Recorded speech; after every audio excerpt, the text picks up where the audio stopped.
তো দেখো এই যে পার্থক্যটা দেখছো, পার্থক্যটা ভালো করে পড়বে, খুবই ইম্পর্টেন্ট। ডাইরেক্ট আর ইনডাইরেক্ট ট্যাক্সের যে ডিফারেন্সটা রয়েছে, ঠিক আছে।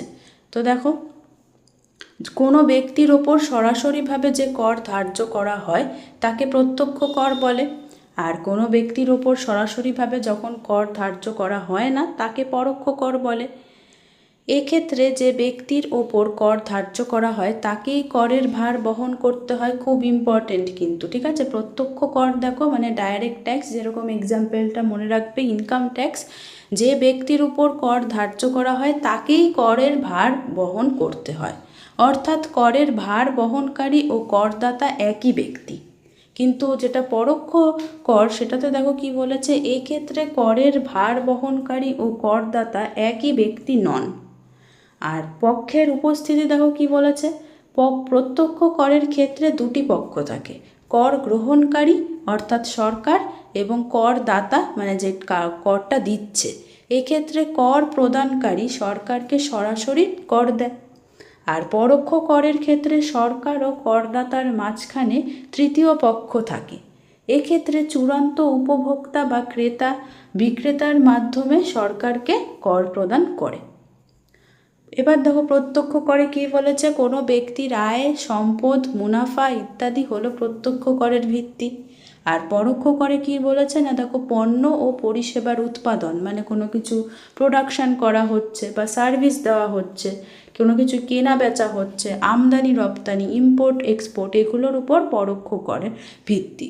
আচ্ছা, একটা কথা আমি যেটা বলতে চাই, জানি আমি মাঝখান থেকে বলছি, সেটা হলো যে এই যে দেখো বাংলাতে তো তোমাদের এখন রয়েছে, আমি জানি অনেকেই তোমরা বাংলা ভার্সানে রয়েছো, পড়ছো, কিন্তু এই যে টার্মসগুলো আমার না একটু প্রবলেম হবে বলতে, কারণ আমি তো সাধারণত ইংলিশ ভার্সানদেরই পড়াই আর আমার ভার্সানও ইংলিশ ছিল, কিন্তু আমি এখন চেষ্টা করি যে তোমাদের বাংলাটা একটুখানি বলে দিতে। কারণ দেখো, আর আমি একটা কথা বলতে চাই যে বাংলা এখন পড়ছো ঠিক আছে এই সেমিস্টারটা, কিন্তু আস্তে আস্তে চেষ্টা করবে এইগুলো একটু ট্রান্সলেট করে ইংলিশটা পড়া, ইংলিশের যে টার্মসগুলো রয়েছে সেগুলোর সাথে একটু অ্যাকাস্টামড বা ইউজ টু হওয়া। কারণ হচ্ছে যে পরে তোমরা যখন বিকম পড়বে তখন কিন্তু বাংলাটা অত বেশি কাজে দেবে না, ঠিক আছে। তখন কিন্তু সব টিচার মানে যারা প্রফেসর রয়েছেন তাদের সব পড়াগুলো ইংলিশেই বেশিরভাগ থাকে, বোঝায় তারা ইংলিশে, লিখতে হবে সব কিছু ইংলিশে। তো এখন থেকেই তোমরা চেষ্টা করো যে ইংলিশে ভালো করে এগুলো সব কিছু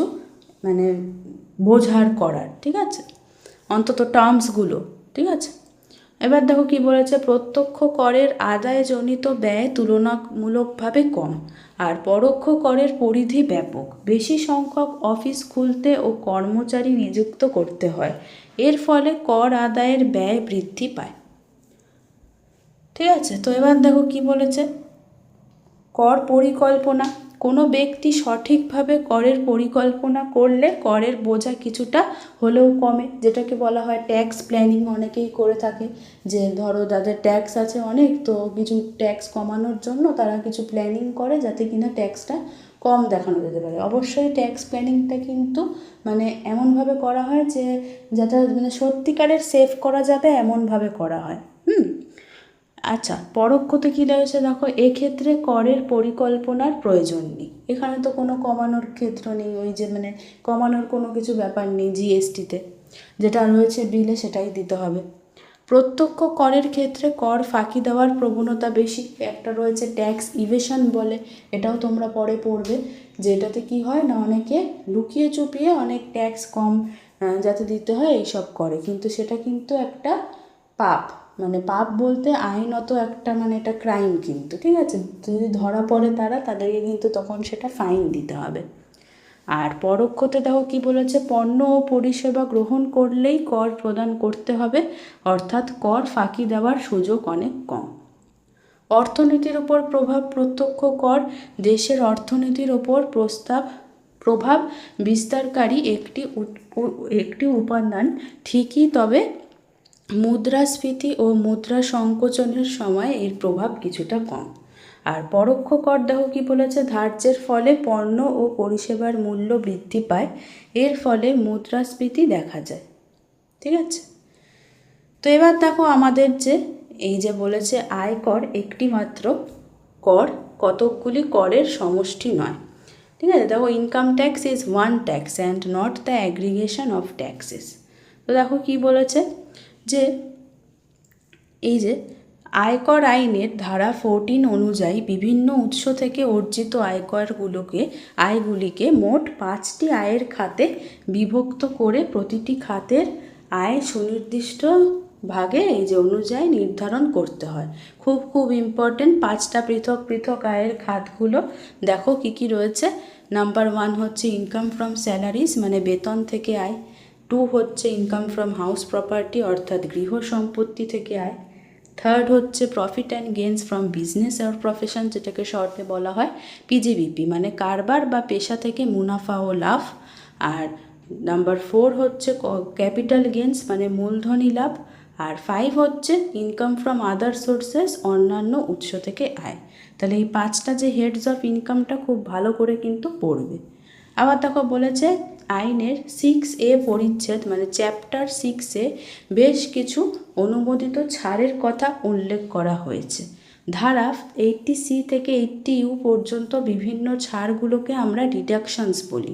দেখেছো এখানে কিন্তু ইংলিশ টার্মগুলোই পড়তে হয়।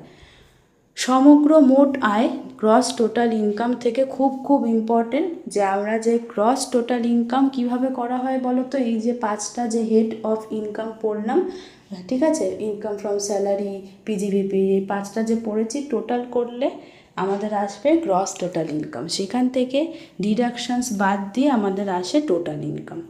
ঠিক আছে, তো এটাই বলেছে এখানে।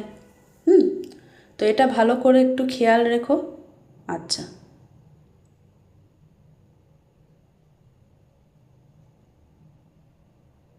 এবার দেখো তবে বর্তমান আয়কর আইনের ধারা 112, 113, 115A, 115BB ইত্যাদি সংযোজন হওয়ার ফলে ওপরের ধারণার কিছু পরিবর্তন ঘটছে।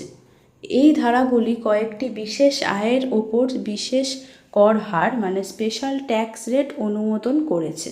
যেমন ধারা 11 লেখাটা ঠিক বোঝা যাচ্ছে না, অনুযায়ী দীর্ঘমেয়াদী মূলধনী লাভের ওপর মানে যেটা লং টার্ম ক্যাপিটাল গেন তার উপর 20% ট্যাক্স নেওয়া হয়। আর ধারা 115BB অনুযায়ী লটারি, শব্দ ধাঁধা, ঘোড়দৌড় মানে হর্স রেস এগুলোর জন্য 30%। ঠিক আছে, তো দেখো বলেছে নির্ধারিত এই যে আয়ের মধ্যে এই বিশেষ আয়গুলি অন্তর্ভুক্ত থাকলে ওই আয়গুলোকে পৃথক করে সংশ্লিষ্ট ধারার উল্লিখিত কর হার প্রয়োগ করে কর পরিমাণ নির্ধারণ করতে হবে। মোট আয় থেকে বিশেষ আয়গুলি বাদ দেওয়ার পর বাকি আয়ের উপর সাধারণ যে করের হার সেটা প্রয়োগ করতে হবে। এগুলো কিন্তু খুব ইম্পর্টেন্ট। ঠিক আছে, সুতরাং নির্ধারিত মোট করের পরিমাণ হবে বিশেষ আয়ের ওপর কর ও অবশিষ্ট আয়কর ওপর সাধারণ করের যোগফল। ঠিক আছে, তো এটা আমরা পড়লাম। এবার দেখো আমরা কিছু ইম্পর্টেন্ট যে ডেফিনেশন লাস্ট এটা টপিকটা আজকের জন্য এই চ্যাপ্টারের এটা আলোচনা করে নিচ্ছি। নাম্বার 1 হচ্ছে কর পরিকল্পনা, যেটা একটু আগে বলছিলাম ট্যাক্স প্ল্যানিং মানে পরিকল্পনা মাফিক আয়কর আইনের স্বীকৃতি ছাড়গুলি নেওয়ার পর করযোগ্য আয় নির্ধারণ ও তার উপর করের পরিমাণ সঠিকভাবে হিসাব করার প্রক্রিয়াকে কর পরিকল্পনা বলা হয়। এটি হলো একটি স্বীকৃতি নীতি। একজন নির্ধারী আয়কর আইন অনুযায়ী যে সমস্ত ছাড়গুলি পাওয়া যায় সেগুলোর সুযোগ নিয়ে কারবারের বোঝা কমানোর প্রচেষ্টা করতে পারেন। এটি অনৈতিক বা বেআইনি কোনোটাই নয়। এটা কিন্তু খুবই ইম্পর্টেন্ট লাইন। ঠিক আছে, নেক্সট দেখো সেকেন্ড কি বলেছে, কর এড়ানো মানে ট্যাক্স অ্যাভয়েডেন্স। একজন নির্ধারী আয়কর আইনের বিভিন্ন ফাঁকগুলি খুঁজে বের করে তখন তার করের বোঝা কমানোর চেষ্টা করেন, তখন তাকে কর এড়ানো বলা হয়। নির্ধারীর এই উদ্যোগ কিছুটা অনৈতিক হলেও বেআইনি নয়। তাহলে এগুলো কিন্তু খুব ইম্পর্টেন্ট যে কোনটা নৈতিক, কোনটা অনৈতিক, কোনটা বেআইনি নয় এগুলো। ঠিক আছে, কোনটা বেআইনি। এবার আসছে ফাইনাল ট্যাক্স ইভেশন, যেটা একটু আগে বলছিলাম কর ফাঁকি দেওয়া। এটা কিন্তু অনৈতিক আর বেআইনি দুটোই। কেননা দেখো বলেছে যখন একজন নির্ধারী অসৎ উপায় মানে করযোগ্য আয় কম করে দেখানো বা না দেখানো অবলম্বনের মধ্যে দিয়ে করের বোঝা কমানোর চেষ্টা করেন তখন তাকে কর ফাঁকি বলা হয়। ঠিক আছে, তো এই যে চ্যাপ্টারটা আজকে আমি পড়ালাম, আমি আশা করছি তোমরা একটু হলেও বুঝতে পারলে, সব মানে ব্যাপারগুলো একটু ক্লিয়ার হলো। আর এভাবে আমি আস্তে আস্তে যতটুকু পারি আমি ততটুকু করেই দেবো। ঠিক আছে, আর এই চ্যাপ্টারটাও কিন্তু খুব ইম্পর্ট্যান্ট। আর ট্যাক্সটা কিন্তু অনেকটা আমি ভয় দেখাচ্ছি না, কিন্তু অনেকেই তোমরা ভালো করে বোঝো না, তাই আমি একটুখানি বলবো, রিকোয়েস্ট করবো যে একটু ভালো করে বুঝো, কারণ এরপরে না হলে বিকমে কিন্তু সমস্ত চ্যাপ্টার আলাদা আলাদা সেমিস্টারে থাকবে, তখন কিন্তু খুবই অসুবিধা হবে। যদি এখন থেকে কনসেপ্টগুলো ক্লিয়ার থাকে তাহলে পরবর্তী সময় দেখবে অনেকটা সোজা হয়ে যাবে। ঠিক আছে, তাই জন্য তোমরা একটু ভালো করে মন দিয়ে শোনো, কোনো অসুবিধা হলে আমাকে কমেন্টে জানিও। আর যদি তোমাদের ভিডিওটা ভালো লেগে থাকে একটা লাইক করো আর শেয়ার করো বন্ধুদের সাথে। আর যারা আমার চ্যানেলে নতুন, আমি একটু রিকোয়েস্ট করছি আরেকটা, যে প্লিজ আমার চ্যানেলটাকে সাবস্ক্রাইব করে দিও, কারণ আজকে তোমরা আমার পাশে না থাকলে এই ভিডিওগুলো বানানোর আগ্রহটা কিন্তু আমি ঠিক ভালোভাবে পাবো না। আশা করি তোমরা সেটা বুঝবে আর আমার পাশে থাকবে।